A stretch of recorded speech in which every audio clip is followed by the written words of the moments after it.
In this episode, once again, we speak to the amazing Miriam Schulman. She is an artist, author, and a host of the podcast, The Inspirational Place, which is listened to in more than 100 countries around the world and ranks in the top 1% of podcasts globally. She's also the founder and the creator of the Artist Incubator coaching program, generating annual revenues in high six figures. The program helps creatives grow thriving businesses. And in today's episode, Miriam shares with us how having compassion for your customers leads to more sales. Let's find out.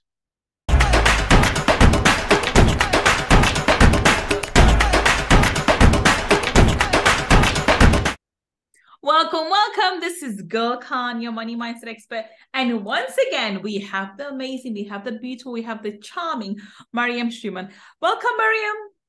Hi, so glad to be here again. Thank you so much for being a guest again today, Miriam. We had such a fantastic conversation on Friday Feature. We had to have you back on Money Talkies. So, Miriam, everyone's heard once again your intro, but please, in your own words, tell everybody what it is that you do.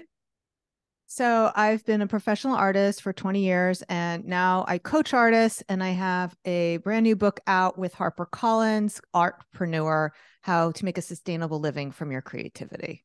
Wonderful. And this leads on to today's topic, which is how having compassion for your customer leads to more sales. Now, that's a really interesting topic, Miriam. You know, you never would have thought that having compassion would be an interesting factor, but explain to us why this topic is so important. Okay, so in Artpreneur, I give a sales process. I think it's like nine steps to walk you through hello to, yeah, here's my money, thank you. Sale complete. And in there, I also give an overcoming objections chart. And the point of that, what I want people to understand, it's not about getting a yes at all costs. It's really about understanding the mindset of your customer and having empathy and compassion for what's going on through their mind and not making it all about you. Because, Gull, when it comes to making a buying decision, if I'm buying something from you, I'm not thinking whether Gull Khan's, whatever, what you're selling, whether it's your artwork or your coaching package or your cake. I'm not thinking, is that worth it? I'm thinking, am I, Miriam Schulman, worth spending $5,000 on a fill in the blank? Am I worth spending this money on? So understanding what's going through your customer's mind will make all the difference in the world. So when somebody says to you, it's too expensive, I can't afford it, I don't have time, know that most of the time, it's not about your product being too expensive. It's about they're uncomfortable spending that amount of money. They've never spent that amount of money before. They're afraid of making a mistake. So all the things that are going through their mind is what you have to consider. Wow. Okay. And this is so important because a lot of the time, I think people can believe in that your process works. And I this question I've heard multiple times on sales calls. I know you're amazing, Gull. I know this works for other people, and you seem to understand me really well, but I'm not really sure if I can do it, if it can work for me. Do you think it can work for me? That's the question they ask. Do you think it can work for me? Right. And with logic, it says if it works for 10 different type of people, 50, 100 people, 100 people, why wouldn't it work for you? But that's a question that comes out very often. And how would you answer that? Okay, so this is why, if you look at the infomercial weight loss world, they spend the majority of the time showing you before and after. And they're showing you, when they're smart, they're showing you everybody. They're showing you old people, young people, men, women, black, white, everybody, because they want to show you like that it can work for you. So, but what a lot of us do is that is what they're thinking, Gull, is like, will it work for me? But they may present to you, they may not be sharing that as their real reason. They may be saying it's too expensive, I can't afford it.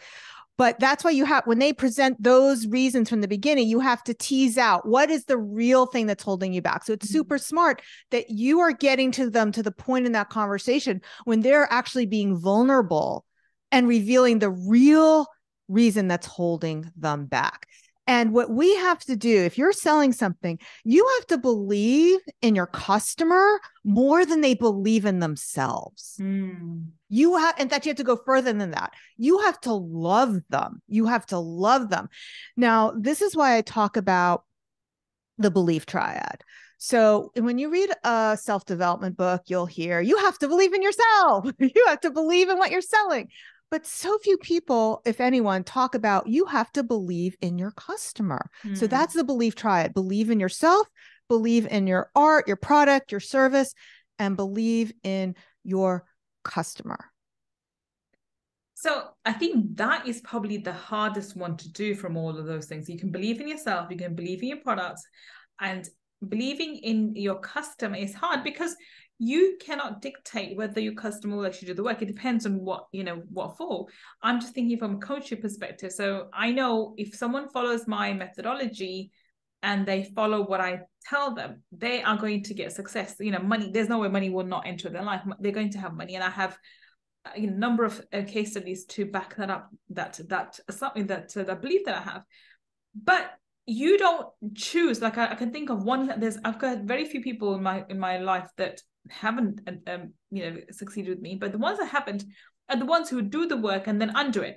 And they would be, because I'm in money mindset, they'd be the ones complaining, they're the ones crying, they're the ones and they're the ones most draining on my energy, and they're the ones that make sure to give them extra support, but they're the ones that don't succeed.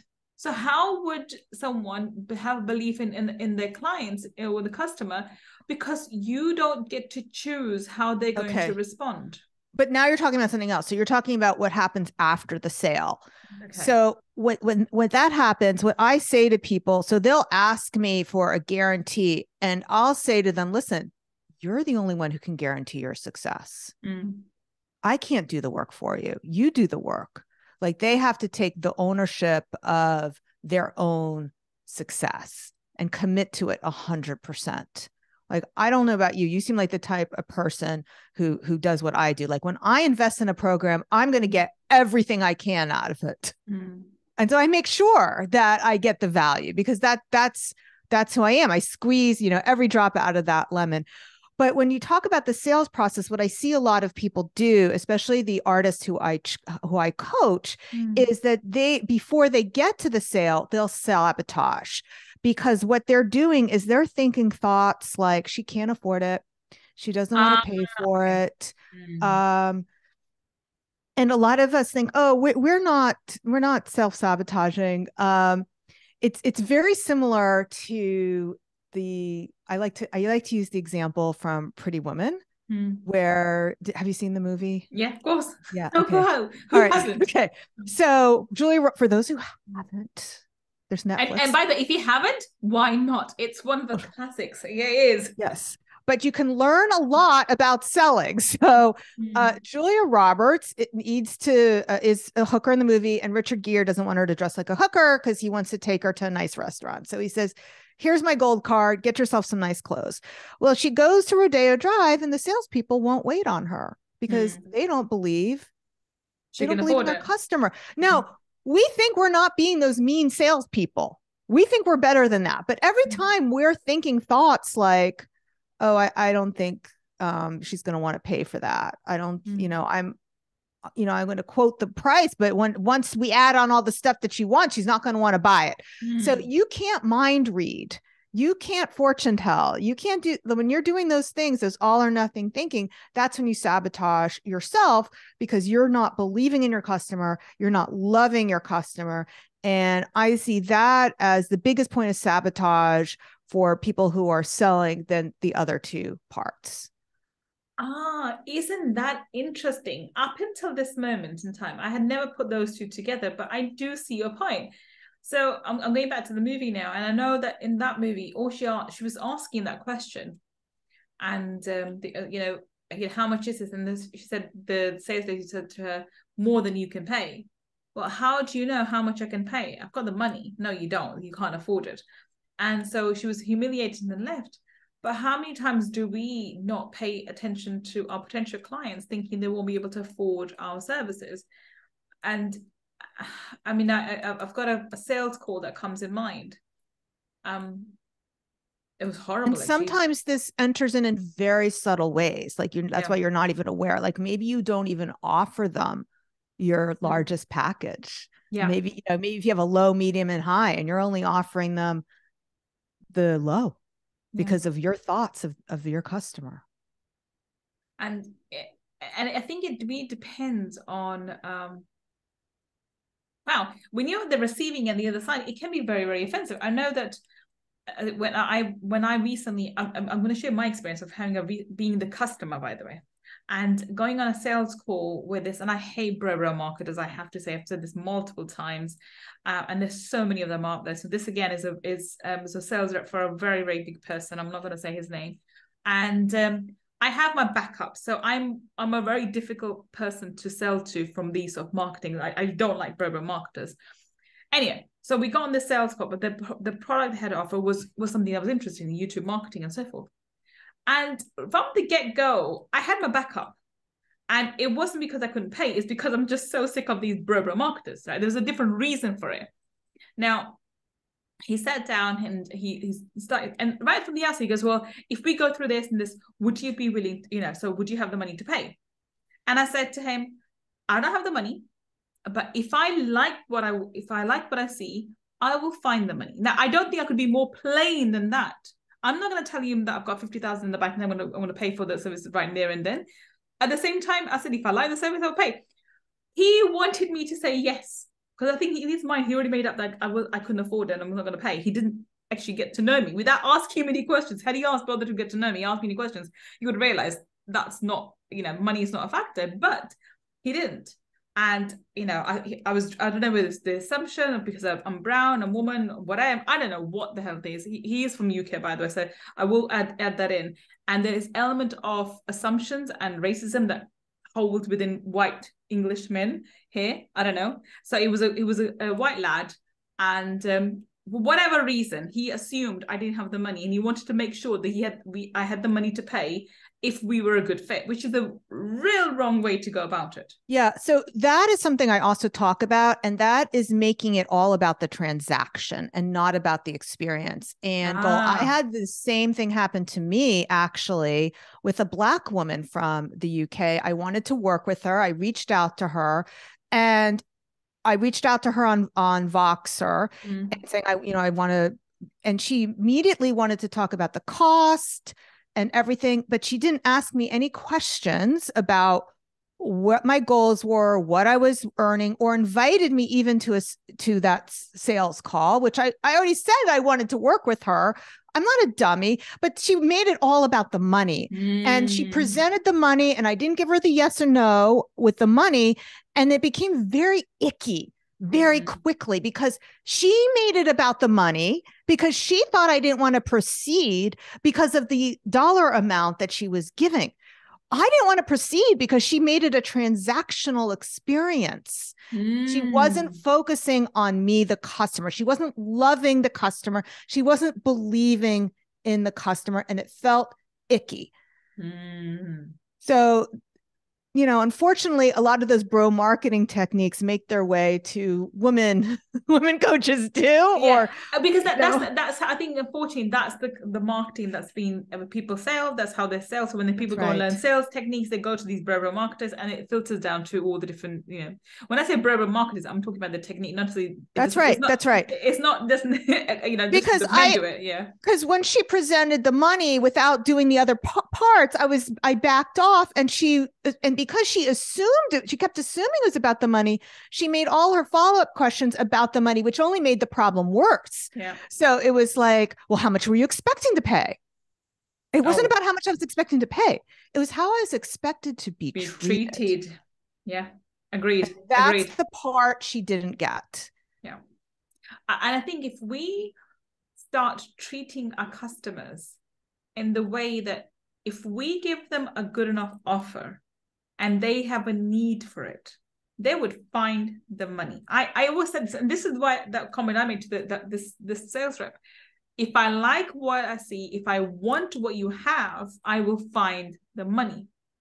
And this is the case with all people. I mean, my high-end mastermind is it's high-end, and it's usually out of reach for a lot of people. But if I like someone, I think they're a good fit, I will offer it to them, irrespective of whether they have the money or not. And I'll tell them that I really would love to join, but this is the thing. And if I can work out a payment plan, so be it. If I can't, then I'll offer them something else. But I never back away from offering it if I think they're good people. At the same time, if someone's not a good fit, doesn't matter how much money they have, I'm not offering because they're not the right fit for me. And I think this is so important for us to understand. I think when we come from the place of, well, how, as you said, transactional value, can they pay me or not? We lose the sight of the fact that we are here to serve. And you need to come from a place of serving your clients and working out, okay, I know I'm amazing what I do. I know my product works, and I know this would be amazing for my client. Then you make an offer. If it's not going to be working amazing for the client, doesn't matter how amazing the product is, it's not right for them, and you don't make an offer. Yeah. Yeah. I think this is where we lose out, because we don't come from a place of how can I serve my clients, and more think of how can my clients pay me. Yeah. Too often. So how do we embody this? How do we cultivate this compassion into our sales calls? Okay. You're going to love this because this is all the money mindset stuff. So a lot of it is going to start with your own mindset. So you need to stop saying things like, I can't afford it. Right. And I'm sure you've talked about this on your podcast. It's, I choose not to prioritize this at this time. I choose not to buy this thing. Like, banish it from your own vocabulary. I can't afford, speak the truth. I know sometimes we're going to say that anyway, just to get rid of the other person, but be careful, because every time you say things like that, it is eroding your own money mindset. Yeah. The other thing is about being decisive. So it's very difficult to make decisions. I get that. But the more decisive you are in your own life, the more you're going to project certainty. And if you have a lot of customers saying to you, I need to think about it, it could be you offer them too many choices, but it's probably also because you're projecting uncertainty about yourself, about your offer, or about your customer. Remember, it's the belief triad. So you cannot project uncertainty about any of those things, because they will pick up on it. The brain hates uncertainty. It craves certainty. And so that it's all about working on your own mindset will make you much more successful and powerful and magnetic. Awesome. I think this is really, really important, because I think what you hit is a nail on the head. What the way I see it, the world outside is a reflection of our inner world. If we carry uncertainty, if we believe it's difficult to buy things, if we believe that it's, when we go to, for example, I don't think you can sell your service beyond what you're willing to pay someone else for it as well. So if my highest would be, my mastermind used to be 15,000. I have to be willing to pay someone else 15,000 or more than that in order to learn from them, and to know that it's, if I'm willing to pay, then someone else is willing to pay me. I think this is where that mindset comes in. If I'm not willing to pay anybody else 15,000, 20,000, then why would someone be willing to pay me? This is what I found to be, where the magic spot is. People forget that, if I'm not willing to pay, people won't be willing to pay me. And it's our mindset which is reflected onto others. It's not just, that's talking in psychological terms, but energy-wise, if we are not willing to pay that, which means we're not willing to invest that kind of money in ourselves, we are operating from a lack and scarcity mindset, or a threshold mindset. Like, I'm only allowed to invest a certain amount of money in myself, like maybe 5,000, 10,000, 15,000, or 20,000, maybe too much. Does that make sense? So it's, and the thing is your customers are in the pool with these thoughts. Like, they don't have great mindset, but you don't want to jump in the pool with them, because that's how you're going to both drown. So when you have a poor money mindset, you are going to be willing to jump in the pool, and when they present something to you like it's too expensive, and you just automatically believe that that's the real problem, instead of digging deeper and finding out, oh, actually her problem was that she thought it was too large, and actually you offer a commission to make it smaller, or whatever it is true for you in your industry. So there, you need to tease out what the real reason is, and not immediately believe their money mindset drama that either they're presenting it to you because that's their knee-jerk reaction, or because, that's the way their automated responses. Don't immediately believe their own money drama, because if you have money drama, you're going to be more likely to believe their money drama and not really find out what the real thing is holding you back. And that's why, Gull, I think you have those more successful sales conversations where people are actually sharing with you their core belief, which is they don't think it's going to work for them. And that is what a lot of people don't get to, that part in the sales conversation. So for me, with selling art, it's they're worried about making a mistake. That is really what customers are worried about. They're worried about looking foolish, about either it's not going to work for them for whatever reason, whether it's a service or a product, that it's not the right thing. That's what they're really worried about. When we make it about the money, we lose them, because that's not really what they're thinking about. I think you've hit the nail on the head again, because a lot of the time, money is an easier excuse to articulate than to say, I don't think I can do it. I don't think I'm good enough. I don't think I'm able to accomplish this, or there's something else which holds them back. I think self-worth plays a major part in this as well. If you don't think you're good enough, or good enough to achieve this, or do this, or have this, then you will self-sabotage, and this will be part of your subconscious programming. This is not the conscious action that you're taking, but subconscious, where you're like, no, I'll keep myself small. I don't want people to see me fail. It's okay if they see me small now.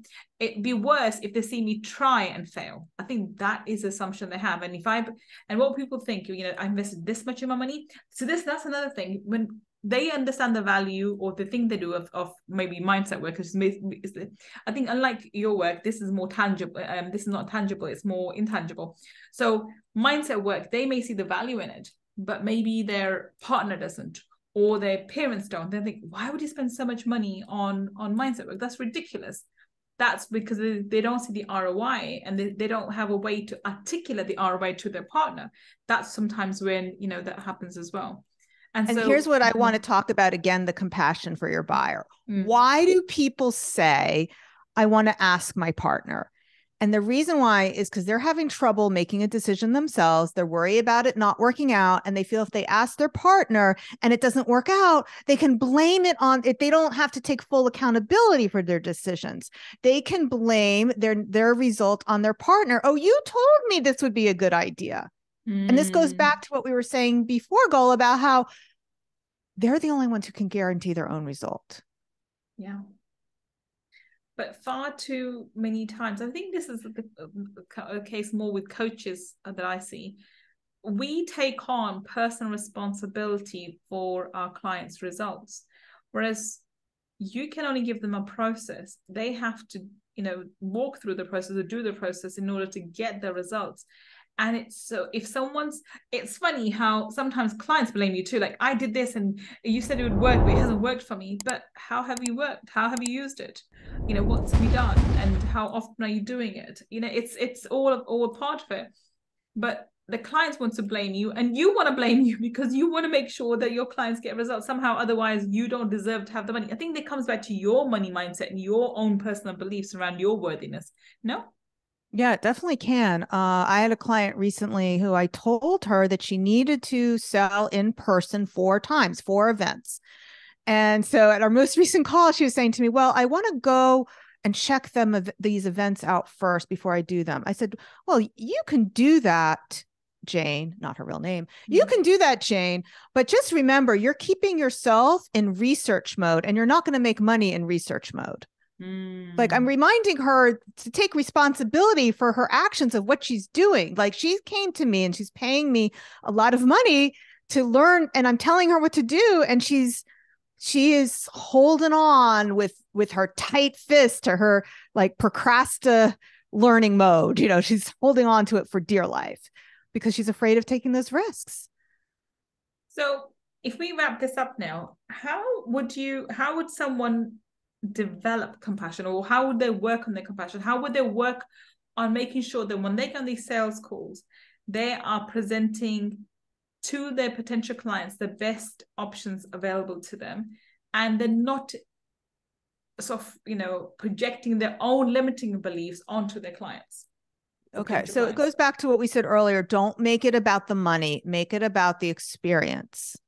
Okay. When you make it about the experience, so that works with everything. It's the experience of owning the piece of art. It's the experience of owning a luxury car. It's the experience of a bottle of champagne. It's the experience of your coaching package. Whatever it happens to be, focus on the experience of having a gorgeous website. Don't make it about the money. And the money is at the very end of that sales call, the very end. It's not that you're hiding it. I'm not saying that. You can be transparent about the money, have it on your website, but don't talk about it until the end because you don't want to focus on it. When you go into a restaurant, a high-end restaurant, you'll notice they don't have currency symbols on the menu. Do you ever notice that? You will now. You will now. I will now. You will now. And that's because research shows that like leaving the currency symbols off the menu, the people at the restaurant will spend more money because they're focused on the experience, not the transaction. Isn't that interesting? I've never noticed that before. But now think of it, there are some, there's just numbers. There's no pound sign before it. Oh yeah, and the specials, they don't come to the table and say, they explain the lobster with the this and the that and that, and they don't say, and it's 54 pounds. They don't tell you the price at all. And people will order it without even knowing the price. Yeah, that's it. The specials don't come with the price at all. Actually, and it's not even on the menu. They come and tell you about it. Exactly. And they're giving you, and I love those little speeches, about like all the little things that are included. I love that. So that, again, it's an experience rather than a transaction. Okay. So you can learn a lot from going to a high-end restaurant. A Michigan 5-star one. Here we come. That's right. You can tell your partner you're doing research for work. Exactly. Anyway, on that note, let's wrap up. Thank you so much for being such an amazing guest, Miriam. Tell everybody, how can we connect with you? Where can we find out more about you and learn from you? Okay, so if you liked what you heard today, come find me on the Inspirational Place. We talk a lot about marketing and mindset. I translate it all for creatives, and I'm sure you're going to love it. So if you're listening to us on the podcast, links for Miriam will be on the show notes. And if you're watching on YouTube, then down below in the description section, once again, we will have her links. Go check her out. She is an amazing mentor and someone who has 20 plus years of experience of teaching you how to sell your art and how to become an entrepreneur as well as being an artist. So thank you for joining me, and thank you for joining me today, Miriam. It's been a fascinating conversation today. Thank you. Oh, I really enjoyed it too. Thanks for having me. And thank you for listening to me and Miriam today on Money Talkies. I will be back with another amazing guest, finding out how you and I can build a better business. Until the next time we meet, this is Gullkhan signing off. Take care and bye for now.